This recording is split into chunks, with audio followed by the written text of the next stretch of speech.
Secrets locked away from us in a vault, never to see the light of day. Things that we will never know from just watching the edited TV show put in front of us. Thankfully though, for us today, the official DVD and Blu-ray releases of each season of Survivor contain quite a lot of secrets that you would never know from just watching the show on television. And that's what this video is going to be diving into today, as some of these secrets are game related, some are personal thoughts, some are just plain silly, and the truth will finally be revealed about what really happened during the infamous 12-hour long final immunity challenge and why Tom told production to call their lawyers. As long as it isn't part of the show aired on television, it is fair game to be considered a secret, and while most of the secrets here are focused on season 10, Palau, some of them do apply to Survivor as a whole. So with that, I want to thank you for watching what I make and ultimately supporting what I do here with liking, commenting, and sharing. For only a few bucks a month on Patreon, you can pick what videos I make, watch all this channel's content early, chat with other fans of the show, and even get exclusive videos every month. Thank you for your support. To be clear, there is so much good stuff locked away in these extra features that I'm not going to cover every single thing. This is just a list of what I found to be personally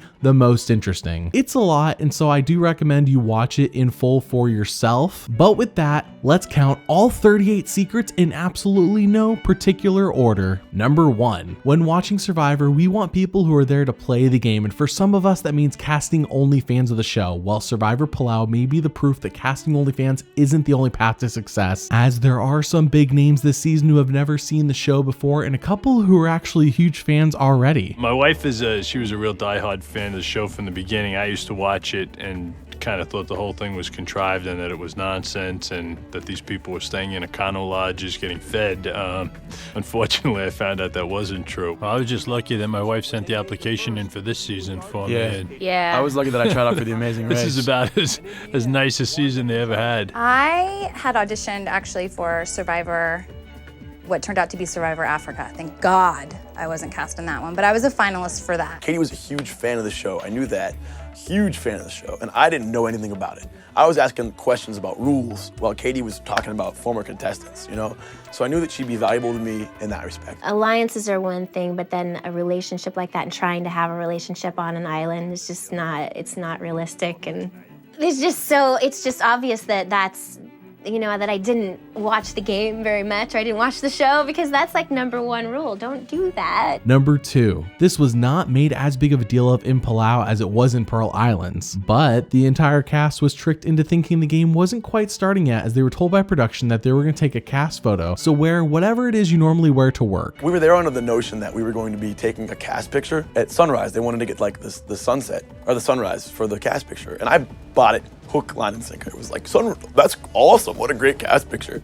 They told us we were going out on a photo shoot and to dress nicely, or to wear what we would wear if we were going to work. That was obviously in the show, but I think it was interesting to hear how production tricked them. Number 3. Tom's wife was a bigger help to the season than you may even know, as she is not only the reason Tom even got on the show, but is also so savvy that she anticipated the Pearl Islands twist making a return. My wife also, knowing a little about the game, had told me from the moment you get on that plane in LA and leave for whatever the location is, don't not be without your bathing suit under your pants. So Bernadette is credited with sparing everybody me running around in my underwear for 40 days. Number 4. I'm not a huge fan of bowel movements being talked about on TV, unless of course it's from Stephen Fishbach, but there were quite a few this season, and it all started right away in the first episode as Ian needed to pee, and this is why he claims he got into the water when he did, but Greg was swimming right behind him, and Ian was a little bit nervous about that because Greg was running right into the stream. Ian told Greg this though, and Greg's like, that's cool dude, I was doing the same thing. Finally, I made the jump,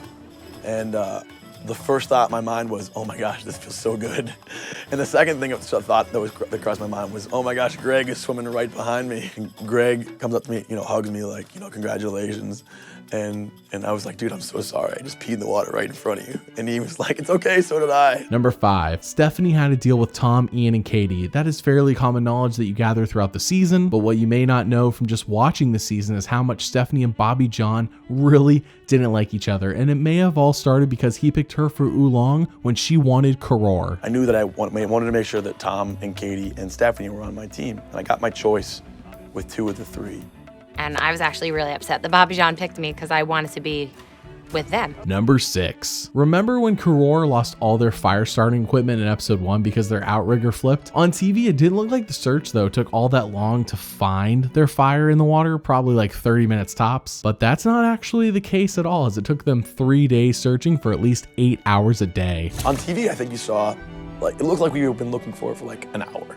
It was 3 days of 8 hours a day, like combing the middle of the ocean. Number 7. And it wasn't even like they didn't mark their spot as to where it fell. Tom was actually smart enough to do this with his canteen and the boat's anchor, and yet it still took them forever. I took the anchor line, tied my canteen to it, and as we drifted off that spot, the canteen stayed there attached to the anchor. Number 8. But thankfully they do recover their equipment, and then back at camp, you won't believe this, but they lose the flint again on the beach, and it takes them another day and a half to find it. Karor was really a bigger mess than what we were shown on TV. It wasn't shown in the season, but once we actually brought it back to the island, we lost it.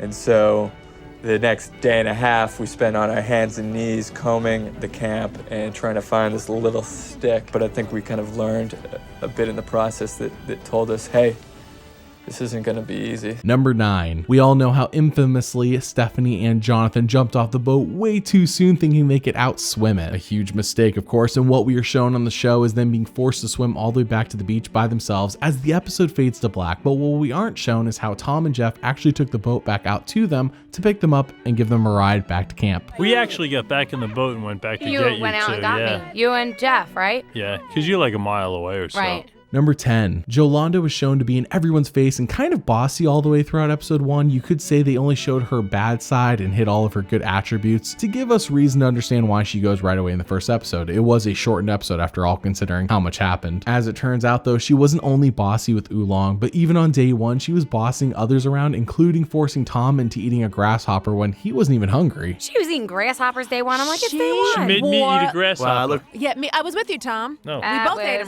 them. I wasn't even hungry from breakfast Stephanie, that was yet. Number 11. We saw how Kobe and Angie seemed to connect in episode 1 due to his pitch to her, but as it turns out, he was making this pitch to everyone. Kobe must have been a super fan coming into the show. Kobe caught heat for making an alliance with Angie that he didn't keep, but Yeah. Kobe did the same speech to each one of us. Yeah, this right. was Kobe- this was one of 20. Kobe came to Tom and I and said, you know, I really hope that you two make the final 2. Oh, he told me he wanted me to win. The fireman, the dad, the whole thing. I Are was you like, kidding me? What's your name? Number 12. Janu, known best for quitting, and you may remember her as the first Exile Island inhabitant. Well, you can also now know her as the woman who refused to make any alliances all the way into season 10 of the show. It's not really something I thought anyone would do in the post-All-Stars era, and yet it happened. I went to Good day. Janu. Yeah, I said to her, I said, listen, Ian and I said, we got a few other people. And she said, I don't want to play the game that way. And I was Yes. like, okay. She said that to me too, because Wanda and I went up to Janu and said, Janu, would you like to maybe form an over 35 alliance? And she said, I'm not talking alliances. That's not the kind of game I'm playing. Number 13. Why did the outrigger flip over and make Karor lose all their stuff? We have already learned that it took them 4.5 days to properly retrieve it all and use it. It seems incredulous for sure, but who is the culprit of why the boat flipped over? Well, the answer may surprise you. You know why this happened? I'm pretty sure Kobe's paddling on the wrong side. No, Kobe tried to stand up, guys. That's what it was. Kobe tried to stand up to stretch his legs. Number 14. Stephanie really didn't want to be on Oolong, and this is made even worse when we learn that Jolanda wanted her out before the tribes were even picked, and Bobby John still picked her. No, She did. She weren't on wanted your you tribe. out from the beginning, right? Oh, yeah. When we were all on the one beach. Tom came to me and said, Watch your back. Listen, she said, I don't like her. Number 15. Jolanda got completely nude on day 1. Was she channeling her inner Richard Hatch? At least he waited a while before doing it on Borneo, and it still didn't work out for him when he did it right away on All-Star, so I'm not sure what was going on there, but she did it. That was about the Complaining. point when Dawn took all of her clothes off. that's At what one I'm point, I saying. looked over and First- she wasn't wearing any clothes. First day, she ripped Thongs. off everything, cut her shoes, ripped her beautiful suit. Number 16. This next secret is a little bit of a fun fact, and it explains why we saw all the snuffers on Ghost Island and why you can never bid on them when each season is finished, because when each season is done, Jeff's like, hey, if you want to buy some of the stuff that's been on the show, go to this website, you can bid. It's really just eBay. But it turns out Jeff keeps them all as souvenirs. Ames. Jeff keeps all those snuffers. That's Does a little he? fun fact Oh, yeah. for you. It's not on the Pringles. Yeah. Okay. Nice. Yep, he keeps all. That's one thing he keeps from every episode. Every Very nice. season. But Yeah. you saw him when you were all over for dinner one night, or? I don't know if you know this, Tom, but I'm kind of a big deal. Number 17. Oolong infamously lost every single immunity challenge. I bet you didn't know that. That's the biggest secret of the video. I'm just joking. But because of this happening, we don't really know what the pecking order of Karor was in the pre-merge besides Willard being the first to go. You could argue that Kobe was clearly the second to go since he got voted off right away when the merge happened, but there is actually someone else who would have been voted out had Karor gone to Tribal a second time before the merge, and it is not Kobe. Satisfying as it was to keep winning and keep the momentum on our side, which is very important, it was frustrating because as a result, we last longer. Karen doesn't get voted off second. She lasts, and is the turning point in my demise. Number 18. Karor's camp was full of rats, and the rats did not give a rip that there were humans around. They didn't feel any fear. So I wonder, did Oolong have rats as well? There were no rats at the other island. So we're just like, what is that? Freaking out. So we stayed up all night with our rat sticks and we're just banging the ground for hours. Number 19. Okay, well, at least Karor could have eaten the rats if they got super hungry, right? It's not like they're an endangered species. They're just rats. Well, actually, my only problem with the rats is that we were told that we weren't allowed to eat them because it was just a taunting food source. Number 20. Karor was loaded up to the brim with riches, so much so that they had the luxury, I guess, of arguing with Jeff about the reward when they got the soap and toothbrush because they didn't like it. So they complained to Jeff. Meanwhile, Oolong is suffering. Jeff Probst at the next competition said, "How you doing with that reward?" And I had some words for him, and he's like, "What, you're not happy?" I said, "I'm 41 years old. I haven't used a loofah yet. Now I'm fighting for my life out in the jungle here, and I've got a loofah at my disposal." So I was pretty disappointed in that. Number 21. In the commentaries, Bobby John refers to his relationship with Stephanie as two people who are divorced. That's how he kind of describes it, but they haven't moved out of the same house yet. They're still living together. They really can't stand each other. From the very beginning, he saw her as untrustworthy, but yet still kept her around for one reason. Bobby John, why can't you commit? Because I smelled a rat the whole entire time, and I did from day one with that, Then why didn't you guys vote her out? What happened with Because the whole... I had to go with everything based on challenges here. I mean, she'd been beating me and Ibrahim at challenges, and I didn't see the sense in getting rid of her. I could never live with her, that is for sure. You guys are definitely getting a divorce right here. Look at this. Go ahead and get the lawyers. Now, take everything and just get me out of this nightmare. Was it uncomfortable? I thought it was until afterwards. Number 22. Tom was ruthless, and I'm not sure how much of a secret it is since it didn't actually happen, but if Bobby John had spat out his baby bird fetuses, then Tom says he would have eaten them right in front of him. Gross. Back at camp, Tom said, he's like, and you know what, Greg? If Bobby John spit it out, I was going to grab it and eat it. Yeah, he was going to eat it and be like, tastes so He should good. have, you know what? And I'd have probably been kicked out of the game then because I'd have probably grabbed him and he'd either whipped me or I'd have whipped him for sure. Number 23. Did Stephanie ever really have a chance when coming from Oolong had there been a merge? Apparently not, as Tom wanted her gone first, even if Bobby John came with her. This is when I thought they were going to show when Tom pulled me aside and said, if Stephanie comes over, we need to take her out. And I said that the last tribal council, and he's like, no, that's not true. And I'm like, yes, it is. It was totally true. Number 24. Did Karor ever consider throwing a challenge to vote someone out of the game? As it turns out, yes. Multiple times. Tom and I had talked about potentially blowing this one, and I think that's because you want to ensure that Stephanie comes over. But you're competing in this, and the last thing you want to do is lose on purpose. Especially after the streak that we were on. Yeah, you know what? We talked about that though at the puzzle one, the one before this, where Janu and Jen did it. We talked about that. Number 25. That yacht reward that Greg, Jen, and Katie went on was really nice, but it did hurt Greg and Jen's game in the long run for sure. However, Greg did try to give the reward away to Ian, but apparently Jeff said, can't do that. You asked just a little bit too late. Yeah. I took the two of them. They hadn't been on a reward yet, and that was my reasoning. No, we hadn't. Yeah, and everybody else had, except Ian. Ian hadn't. And a little too late, I asked Jeff, I'm like, Jeff, can I have Ian go in my place? He's like, if you asked me, 20 seconds earlier, it had already,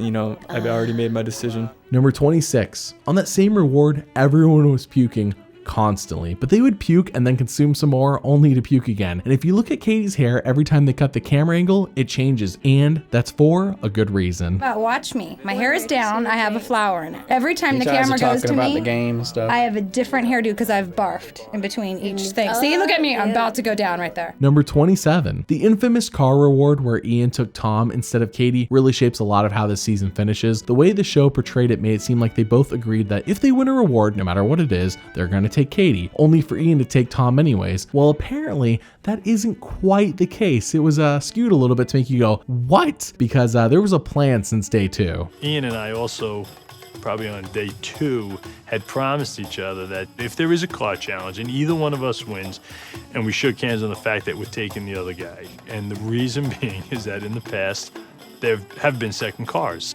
So as Ian wins now and is giving me the look like, what am I going to do? And I'm going to give him the look like, you're going to do what you said you're going to do. You're going to take me. Number 28. The last immunity challenge was intense. A lot more than what was shown on TV, as Tom and Ian were hurling insults at each other left and right that we did not see. What you saw those 10 minutes play out on TV doesn't even bring in all the stuff that went on, and even the conversations and the name calling and taunting, and it was very ugly up there. It was, Ian and I were no longer buddies at this point. Number 29. Production did not properly anticipate how long the challenge would go. Not at all. For some reason, they thought it would be done after 3 hours tops. I was told later that they thought that 3 hours was the outside that this thing could have gone, because they had tested it, and they have a test crew, and they said the pain was just too much, that nobody was going to stay on this thing more than 3 hours. And there was a point, Jeff said to me, Tom, how long do you think this is going to go? And I said, a lot longer than you do. He looked at me, he's like, you think this is going to dark? And I laughed. I said, Jeff, this is going to dark, and then it's going to light again. And he was looking, he's like, this isn't going until tomorrow morning. And I said, yes, it is, Jeff. But I was ready to go. I told Tom, I'm ready to go till at least sunrise. Number 30. Now, this is not in the DVD or Blu-ray release. In fact, I have to give credit to Rob as a podcast for their interview with Tom Westman, which revealed this secret, so credit to them. When Tom was specifically talking with T-Bird, he said during the final challenge, production tried to change the rules midway because it was going on way too long, and tried having them all stand on one foot, and Tom argued and said, no, I'm not doing that. And if you want it to happen, you can call your lawyers and see if this is okay, because this is not what you said when the challenge started. And at 10 hours, they said, all right, you're going to switch at 10 and a half hours. A half hour from then, we're going to switch to 1 foot. We spent the next 25 minutes or so figuring out which foot I wanted to support myself on. And then I just decided I'm not doing it. And I told them, I said, Jeff, I'm not going to 1 foot. So that led into a big argument. And I said, whoever's here from CBS and representing the show legally, I said, these were the rules you set. This is the way I've played it for 10 hours. He said, you can't change the rules at this point. And, I told Jeff, I was like, my foot could accidentally hit the pole and I lose $1 million. I said, I'm sticking with it the way you said this game was to be played. And Jeff did tell me later on, he said, it was $1 million argument you made, but they weren't happy with me. Nobody on the barge filming or observing was happy with me. Number 31. So much happened during these 12 hours, I wish they had shown more. For example, Ian tried tying his bathing suit around his buoy to help keep him up, though I'm not sure how much that would have really done to help him. I know I was trying to sleep at one point. You know what I mean? You were trying to... You tried to tie your bathing suit string around the pole, and they were like, I did. Number 32. After almost 5 hours on the buoy in that final challenge, Katie dropped, and it's kind of skimmed over in the episode, but why? Why did she drop? On the commentary, they talk about Katie needing to use the bathroom, but they don't give much detail, and Katie isn't part of the commentary on this episode, unfortunately. She had to go to the bathroom so... Did she ever go? bad. Poor girl. There she goes.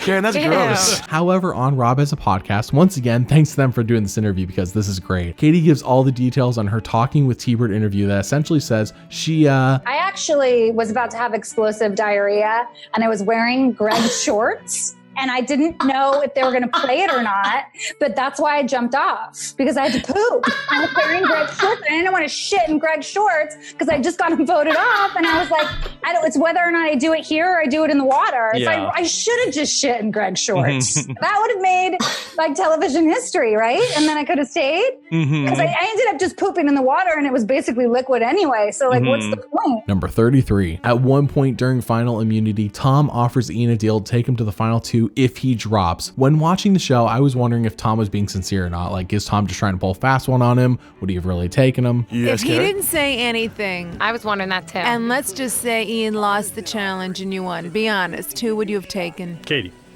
Because you wanted to win the $1 million? Oh, yeah. But when you said if you step down, I'll take you. I would have taken that. Yeah, I would have taken him then. There's would've no taken way. him. There's no way I was doing that. Number 34. Ian claims that if he ever plays Survivor again with Tom, that he is voting Tom out first. Now, this commentary was recorded in 2005, maybe 2006, and I don't think this scenario will ever happen, but it is fun to think about. I told Tom, too, if there's an All-Stars and we ever do another reality show together, I'm voting you off first.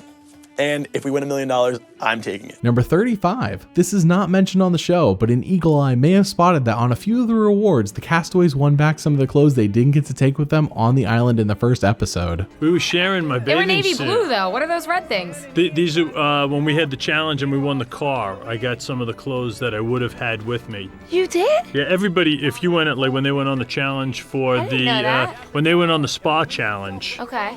They won bathing they won suits. those, I knew that. Number 36. This one isn't really a secret, but Tom and Karen really get into this passive aggressive fight during the commentary, and it's kind of a little back and forth the whole time, but it comes to a head at one point, and I'm just going to let this one play out for you. Tom, people had a love-hate relationship with you. It was like, loved ya, He hate ya. still was. You had a high popularity. Karen, I'm here. I'm right here, Karen. He did. As opposed to though. what the hate relationship they had for you, Karen. Oh, Tom. You guys want to stay? You can be Stick it out? nicer, Well, Tom. Hey, we're gonna Dig down deep, Tom. You wanna You go can be get a nice. cab? Stephanie and I are gonna go grab a drink or something while you guys are doing this. We'll call you later. I'm guys are fighting out regretting all something. the holding back I did now. I'm regretting giving you my vote, Tom. For those of Too you who late are watching, something unique is transpiring right now. Unique. Darn it. My God, Karen, let's fast forward to the end where you asked me if I was playing you, and I'd just tell you to look in your own heart, Karen. You know. That's called being owned. I'm feeling the love I felt on Palau. I don't know about you guys. Number 37. The night of the final four tribal council, Tom and Ian's fight on the beach literally delayed tribal council by hours and had the jury wondering what the heck is going on. Remember, you were supposed to come to tribal council, and we were waiting and waiting and waiting. Waiting hours. And all we never we showed were up. told See, is now- No, we're having a good I fight should on the beach here. We're I- not going to Yeah. tribal council. I should say something. My gameplay, not like at this moment after like the whole thing came out with you, that's when it was like, what have I done? Number 38. Could Katie have beaten anyone in the game? I think so, based on what we saw on the show. I think there's a few people she could have beaten. But the cast in the commentary basically says she had no chance against anyone. The ultimate goat to drag to the end of the game. Oh, she played you. Ian, she played you. Oh, Well, she was no, I getting don't think second so. no I matter don't what. think so because I played her just as much because I Right. knew that if I was going, it was going to be with her to the final Right. too. Right. And you would have won over her. Yeah. And Tom would have won. Anybody would have won over her. At this Yep. point. Even you, Steph. Yeah. Right. So which secret blew your mind the most? Comment below and let me know. Thanks for watching, and if you like the content you see here, then please consider supporting me and this channel on Patreon. Your financial support makes this channel possible, so thank you, and thank you for watching.